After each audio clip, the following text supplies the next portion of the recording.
गुरुचरित्र अध्याय 8 श्री गणेशाय नमः। कुरवपूर नावाचे एक पवित्र क्षेत्र गंगा यमुना नदीच्या काठावर आहे। त्या गावात एक वेदशास्त्रसंपन्न ब्राह्मण राहत होता। त्याच्या पत्नीचे नाव अंबिका होते। ते दोघेही पती पत्नी धार्मिक वृत्तीचे होते। त्यांच्या हातून पूजापाठ करून घेण्यात गावातील लोक धन्यता मानून घेत होते। परंतु त्या दाम्पत्याला जी मुले होत ती जगत नव्हती। पुढे त्यांना एक मुलगा झाला।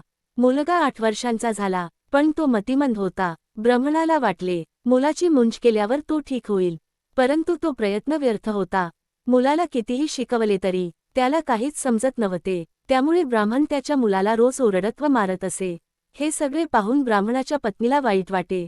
त्यामुळे एक दिवस ब्राह्मणाची पत्नी ब्राह्मणावर चिडली व म्हणाली, जर यापुढे तुम्ही आपल्या मुलाला रागावलात किंवा त्याला मारले तर मी जीव देईन।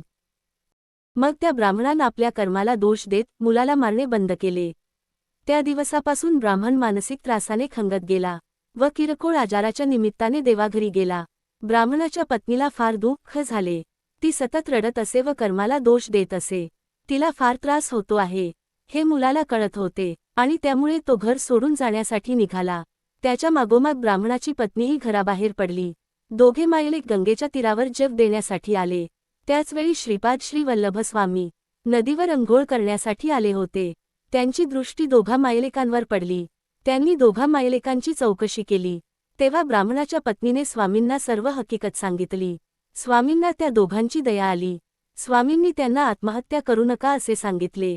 ब्राह्मणाची पत्नी स्वामींना हात जोडून म्हणाली, आम्ही काय करू आणि जगायचे तर कोणासाठी? स्वामी म्हणाले, तुम्ही शनी प्रदोषाच्या दिवशी शिवशंकरांची मनोभावे पूजा करा, तुमच्या सर्व इच्छा पूर्ण होतील।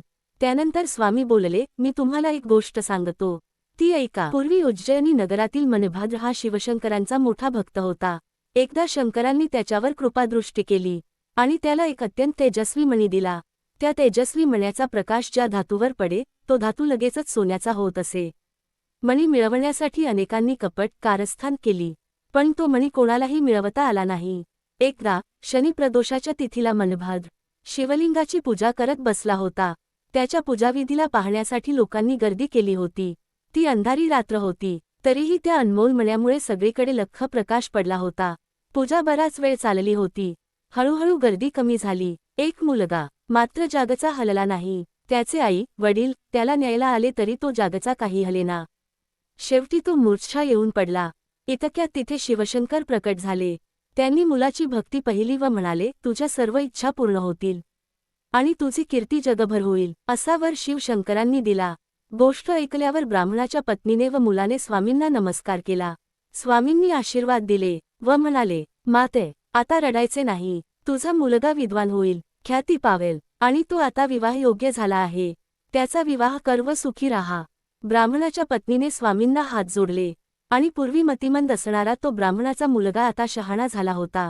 त्याची कीर्ती वाढली होती। त्याचा विवाह करण्यात आला। श्रीपाद श्री वल्लभ स्वामींनी मायलेकाची इच्छा पूर्ण केली होती।